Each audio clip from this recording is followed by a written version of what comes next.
Discussion on verses 1 to 20 of 20.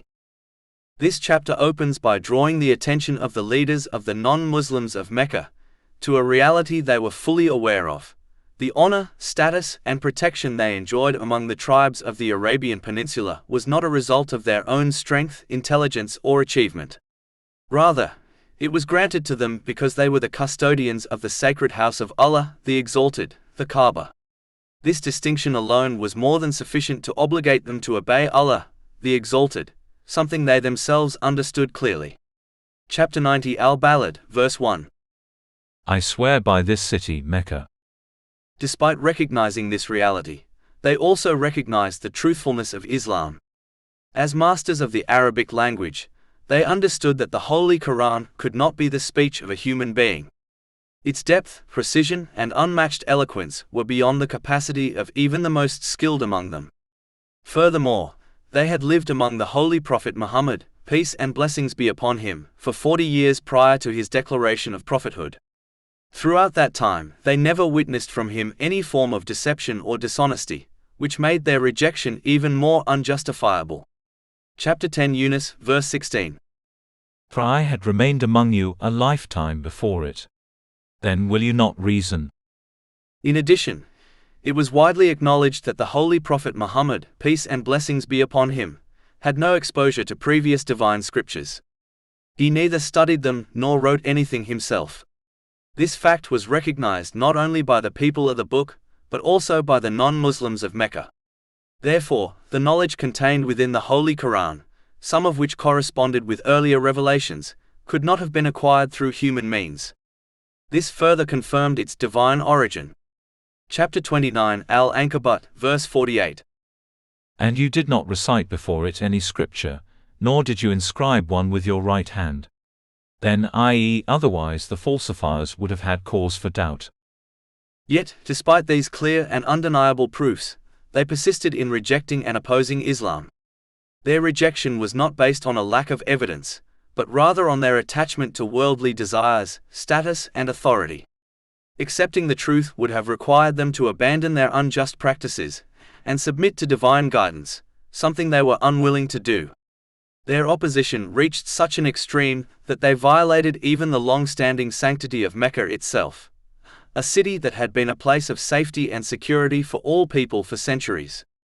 In their hostility, they declared the life, honor, and property of the Holy Prophet Muhammad, peace and blessings be upon him, to be lawful to violate within this sacred space. This was a direct contradiction of the very tradition they claimed to uphold. Chapter 90 Al-Balad, verse 2. And you have been lawful in this city. Moreover, their behavior was filled with contradiction and hypocrisy. They claimed to honor the legacy of the Holy Prophet Ibrahim, peace be upon him. Yet they opposed and persecuted his descendant, the Holy Prophet Muhammad, peace and blessings be upon him, who came to revive that very legacy of pure monotheism. Instead of supporting him, they chose to resist him, despite knowing the truth of his message. Chapter 90 Al-Balad, verse 3. And the Father and that which was born of him. In summary, these verses expose not a lack of evidence, but a refusal to accept it. They highlight how attachment to worldly desires can lead a person to reject even the clearest truth, and how this rejection can drive individuals to contradict their own values, traditions, and claims. Allah, the Exalted, then consoles the Holy Prophet Muhammad, peace and blessings be upon him, his companions, may Allah be pleased with them, and all those who follow them in obedience, by reminding them of a fundamental reality: hardship is an inherent part of human existence. Life in this world is not meant to be free from difficulty, but rather it is designed as a test through which people are distinguished. Chapter 90 Al-Balad, verse 4. We have certainly created man into hardship. In order to successfully navigate these inevitable difficulties, a person must adopt patience. Patience is not merely enduring hardship outwardly. It is to refrain from complaining through one's speech and actions while maintaining sincere obedience to Allah the Exalted throughout the trial. This obedience involves using the blessings one has been granted in ways that are pleasing to Him, as outlined in the Holy Quran and the traditions of the Holy Prophet Muhammad, peace and blessings be upon him. The foundation of patience lies in learning and acting upon Islamic knowledge. The more a person deepens their understanding and implements it, the more they realize that everything Allah, the Exalted, decrees carries wisdom and benefit, even if it is not immediately apparent. Difficulties are not random or meaningless, rather they contain hidden wisdoms that unfold over time. A powerful example of this is the story of the Holy Prophet Yusuf, peace be upon him. He was separated from his parents, cast into a well, sold into slavery, and later imprisoned unjustly. Yet, each of these trials prepared him for a greater purpose, eventually placing him in a position to save an entire population from famine. Without those hardships, that outcome would not have been possible. Chapter 2 Al-Baqarah, verse 216. But perhaps you hate a thing and it is good for you, and perhaps you love a thing and it is bad for you. And Allah knows while you know not. Maintaining belief in this truth, and continuing to obey Allah, the Exalted, during hardship is a true sign of faith. It is easy for a person to express gratitude and devotion during times of ease, but the real test lies in remaining steadfast during difficulty. Studying Islamic teachings also helps a person put their hardships into perspective. When one reflects on the lives of those more beloved to Allah, the Exalted, such as the prophets, who endured far greater trials, their own difficulties begin to feel lighter. Similarly, observing others in the world who face more severe hardships can help a person remain patient and grateful. Another key aspect of patience is understanding destiny. Every event a person experiences, whether ease or hardship, has already been decreed. Complaining about something inevitable does not remove it. Rather, it deprives a person of the reward they could have earned through patience. Chapter 39 Az-Zumar, verse 10. The patient will be given their reward without account, i.e., limit. This presents a clear choice. A person can either face an unavoidable situation with patience and gain immense reward, or face it with impatience and lose that reward. Since the event itself cannot be avoided, the wise choice is to benefit from it in both worlds. Chapter 57 Al-Hadid, verses 22 to 23. No disaster strikes upon the earth or among yourselves except that it is in a register before we bring it into being. Indeed that for Allah is easy. In order that you not despair over what has eluded you. Islamic teachings also train a person to question their own desires. Many times, people strongly desire something they believe will bring happiness, only for it to become a source of stress. Likewise, things they initially dislike often turn out to be beneficial. Recognizing this pattern makes it easier to accept situations that contradict personal desires, trusting that they may hold hidden good. Furthermore, just as gold is purified through intense heat, a person's inner strength is developed through trials. Those who live overly comfortable lives often struggle to cope with even minor difficulties. In contrast, those who endure challenges with patience develop resilience, strength, and clarity. Patience is not limited to times of hardship, it is equally required during times of ease. In such moments, patience means restraining oneself from misusing blessings, such as wealth, health, or status, and continuing to act in obedience to Allah, the Exalted. It is also important to understand that patience does not mean passivity. A person is required to take appropriate action to address their situation within the boundaries of Islamic teachings. For example, someone facing harm or injustice must take steps to protect themselves. This does not contradict patience, rather it is part of it. Similarly, expressing natural emotions such as sadness or crying does not oppose patience. The Holy Prophet Yaqub, peace be upon him, wept deeply out of grief, yet he was not criticized. Chapter 12 Yusuf, verse 84. And he turned away from them and said, O my sorrow over Joseph! And his eyes became white from grief, for he was of that a suppressor. There are numerous instances when the Holy Prophet Muhammad, peace and blessings be upon him, expressed grief over sorrowful events, such as the death of his son Ibrahim, may Allah be pleased with him. This is recorded in a hadith found in Sunan Abu Dawood, number 3126. Experiencing natural emotions, like crying or feeling sadness, is part of human nature and does not contradict patience, provided that one does not express disobedience to Allah, the Exalted, through their words or actions. It is essential to understand that true patience must be exercised from the very beginning of a difficulty, and sustained until a person departs from this world. This has been emphasized in a hadith found in Sahih Bukhari, number 1302. Patience demonstrated only after some time has passed is not genuine patience, but rather the natural acceptance that develops over time. Therefore, a person must control their speech and actions from the onset of a hardship, avoiding signs of impatience, and maintain this disciplined attitude throughout life, as failing to do so can diminish or even forfeit the reward of patience. Then Allah, the Exalted, cautions those who persist in disobedience, wrongly assuming that no one will hold them accountable for arrogantly misusing the blessings they have been granted. Chapter 90 Al-Balad, verses 5-7. Does he think that never will anyone overcome him?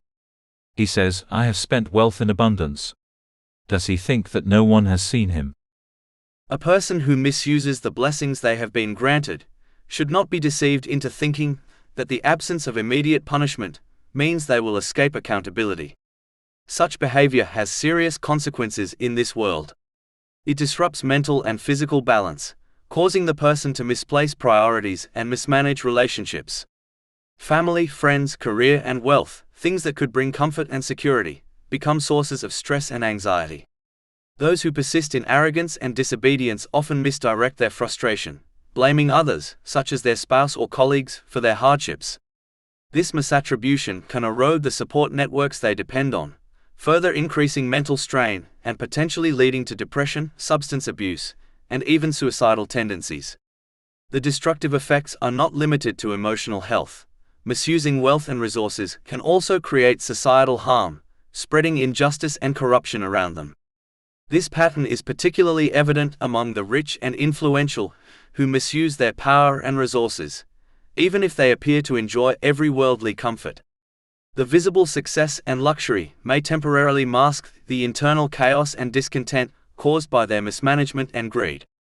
However, because they fail to prepare for their ultimate accountability on Judgment Day, the consequences in the hereafter will be far more severe and inescapable.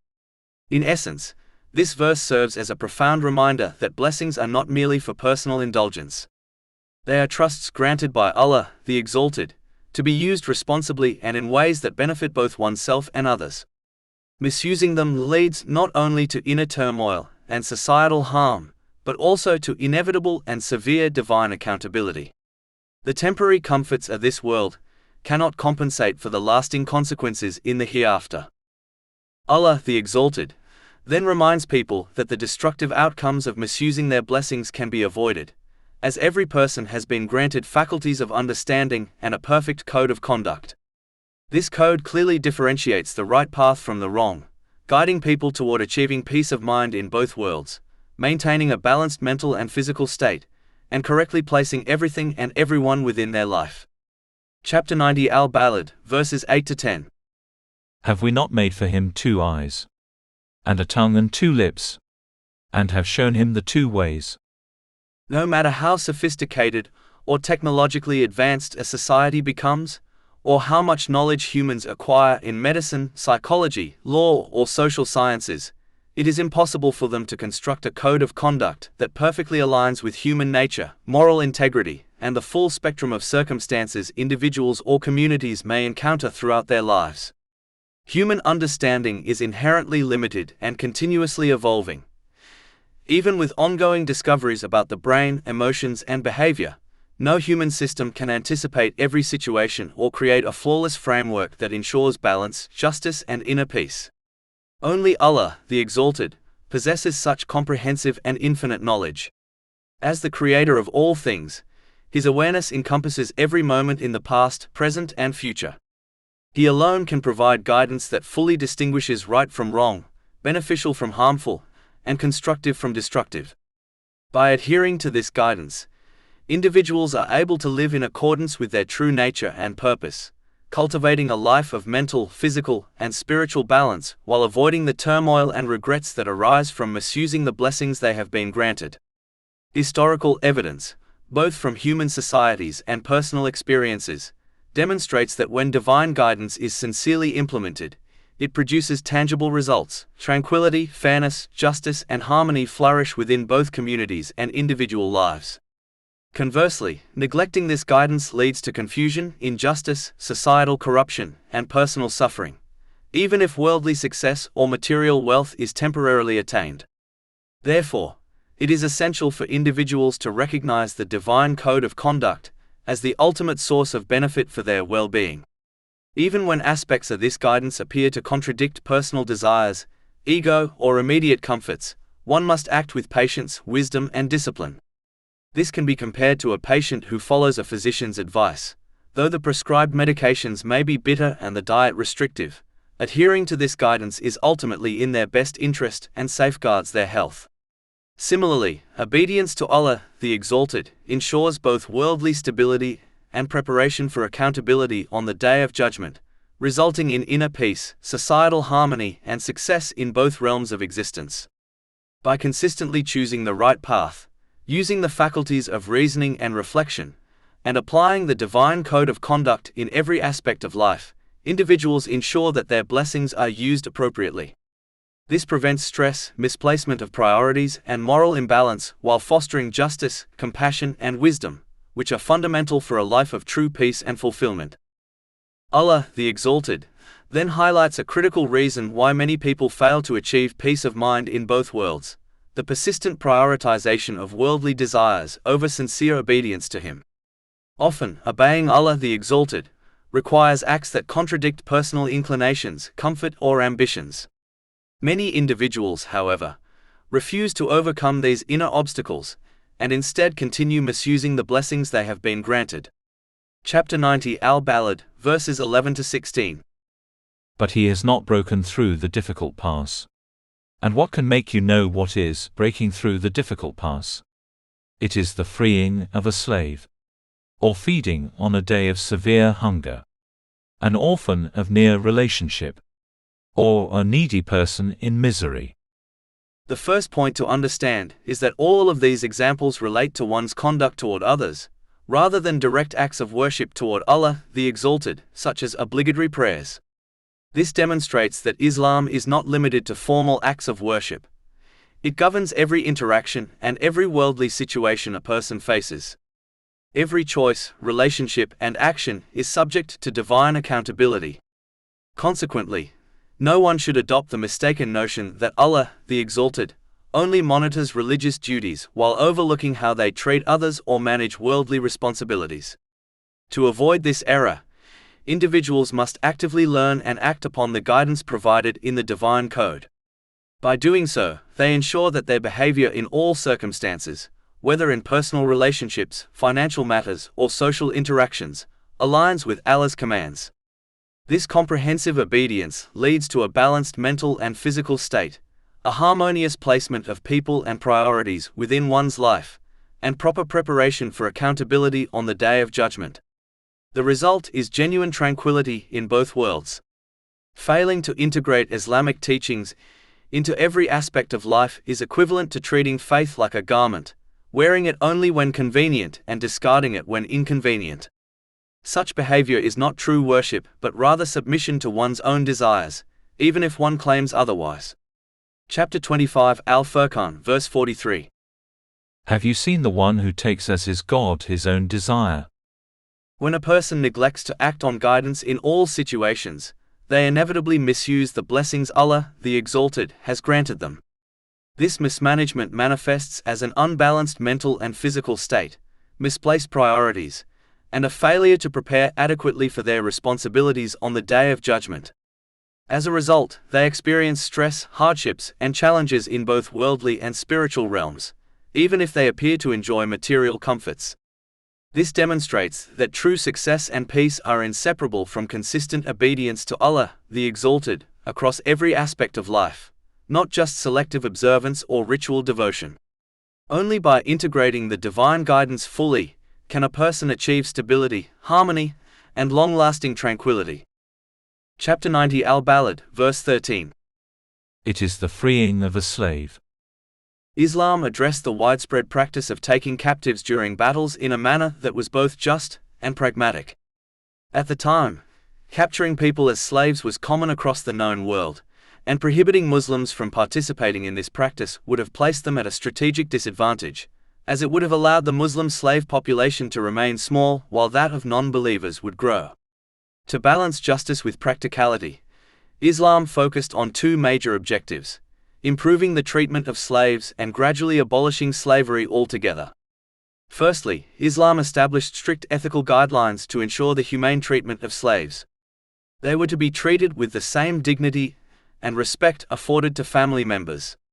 For instance, the Holy Prophet Muhammad, peace and blessings be upon him, instructed that slaves should be fed the same food, clothed in similar garments, and not overburdened with tasks. Instead, they were to receive assistance in completing their duties. This teaching is documented in a hadith found in Sahih Muslim, number 4313. Such guidance elevated the status of slaves and protected them from abuse, transforming the existing social norms into a system based on justice and compassion. Secondly, Islam introduced mechanisms to gradually eliminate slavery. Freeing a slave became one of the most virtuous acts, carrying significant spiritual reward. For example, the one who freed a slave for the sake of Allah, the Exalted, was promised liberation from hell, as mentioned in a hadith found in Jami at Tirmidhi, number 1541. Moreover, freeing a slave was prescribed as a form of expiation for certain sins. For example, chapter 58 Al-Mujadila, verse 3. And those who pronounce zihar from their wives and then wish to go back on what they said, then there must be the freeing of a slave before they touch one another. That is what you are admonished thereby, and Allah is aware of what you do.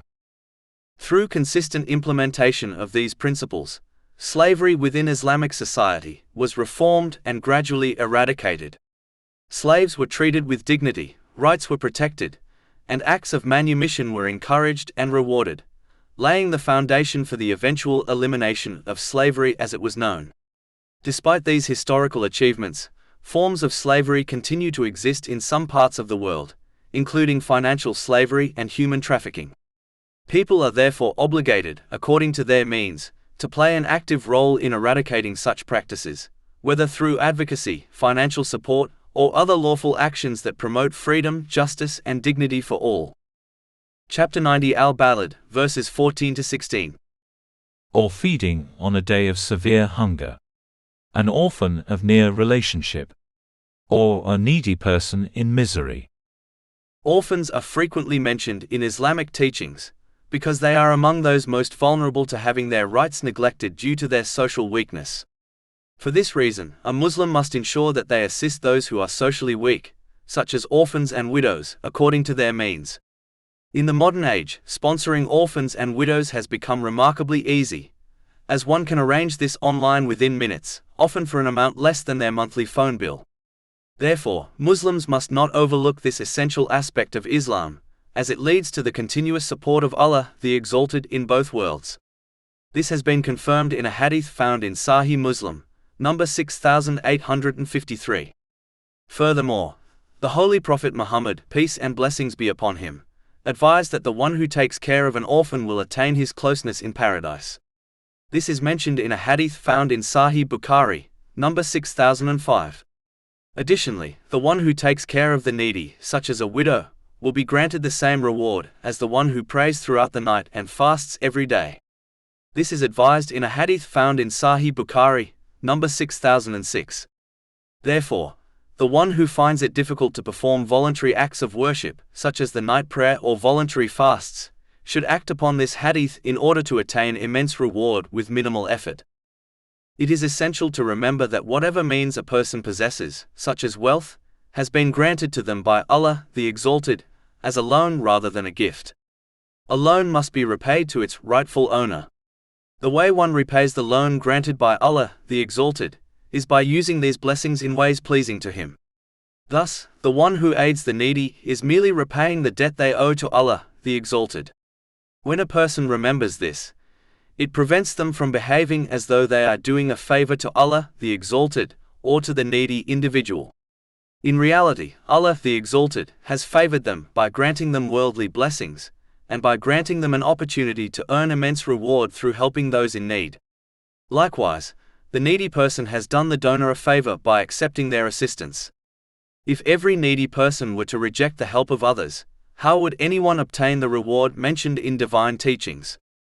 Remembering these points protects a person from adopting an incorrect attitude that would diminish or destroy their reward. Finally, aiding the needy includes fulfilling any lawful need a person may have. This encompasses emotional, physical, and financial needs. Therefore, no Muslim, regardless of how little wealth they possess, can excuse themselves from aiding the needy. Assistance is not limited to financial support. Even a kind word, a comforting presence, or a small act of service may fulfill a need and earn divine reward. In this way, every Muslim has the opportunity to participate in this noble act and draw closer to Allah, the Exalted, through sincere compassion and service. Allah, the Exalted, highlights the connection between deeds and belief, emphasizing that faith must be reflected in actions. Chapter 90 Al-Balad, verse 17. And then being among those who believed. Placing belief immediately after good deeds underscores that verbal declarations of faith alone hold little value without corresponding actions. In this world, people may be recognized as followers of Islam based on their verbal profession of faith, but in the hereafter, Allah, the Exalted, judges individuals according to the state of their hearts and intentions, which remain hidden from others. Therefore, a person who verbally asserts their belief in Allah, the Exalted, and in accountability on the Day of Judgment, yet fails to embody this through righteous actions, may, in reality, possess little to no faith internally, and will be treated accordingly in the hereafter, regardless of worldly recognition. Moreover, neglecting to support one's verbal faith with actions carries a serious spiritual risk. Faith can be likened to a delicate flame that requires constant attention and care. Just as a fire will extinguish without fuel, faith weakens if it is not nurtured through consistent acts of obedience, reflection, and righteous conduct.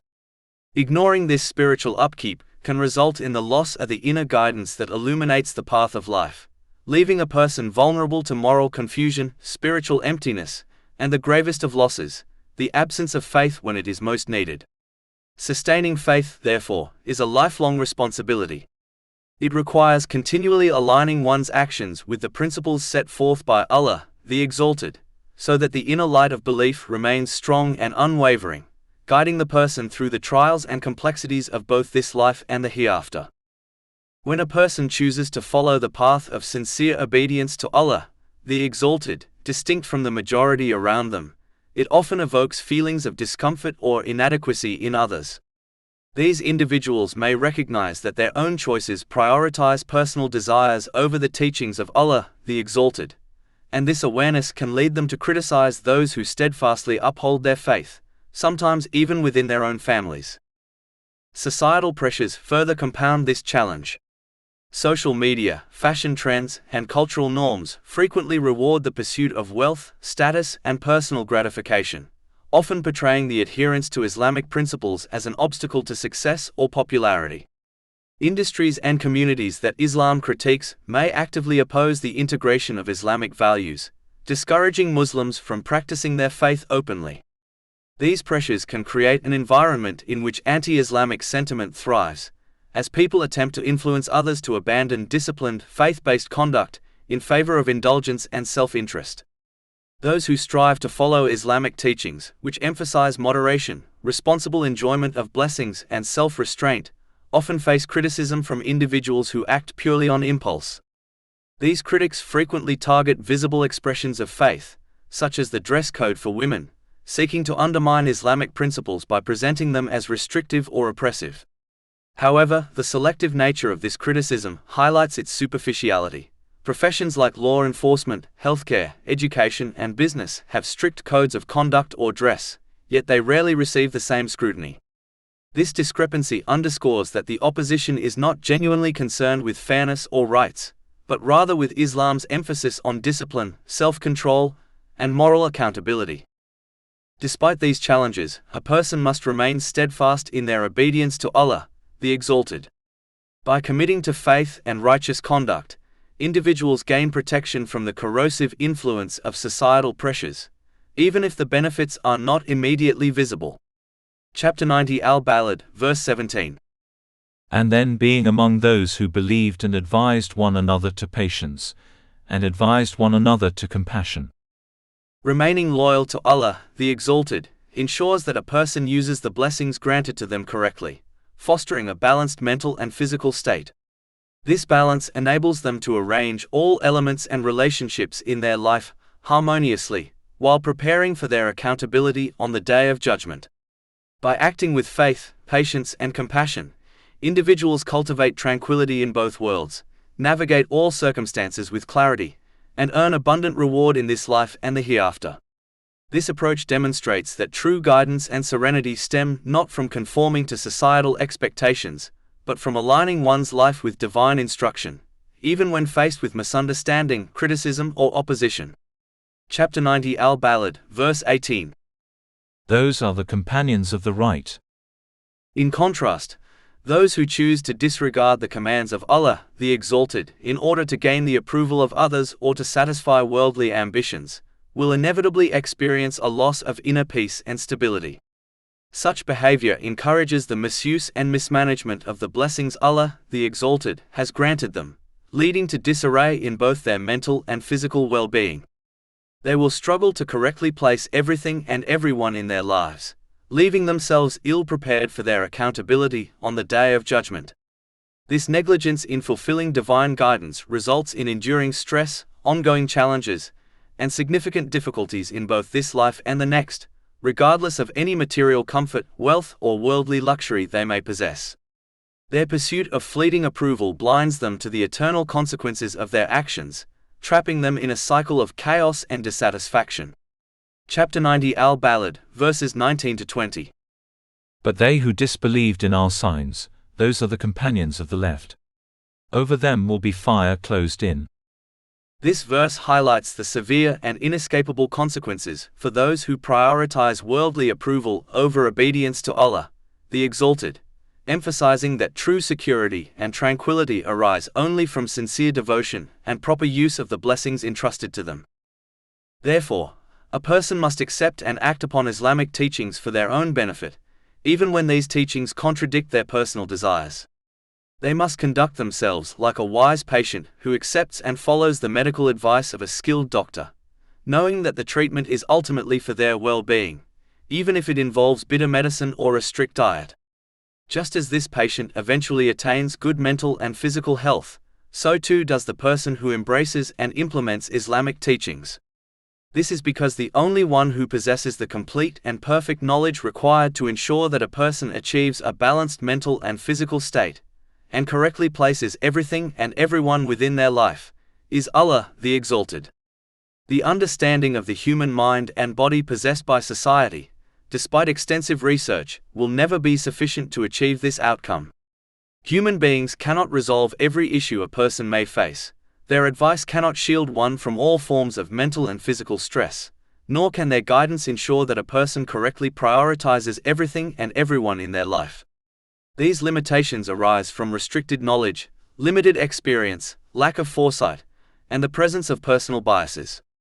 Allah, the Exalted, alone possesses perfect knowledge, and He has granted humanity access to this knowledge through the Holy Quran and the traditions of the Holy Prophet Muhammad, peace and blessings be upon him.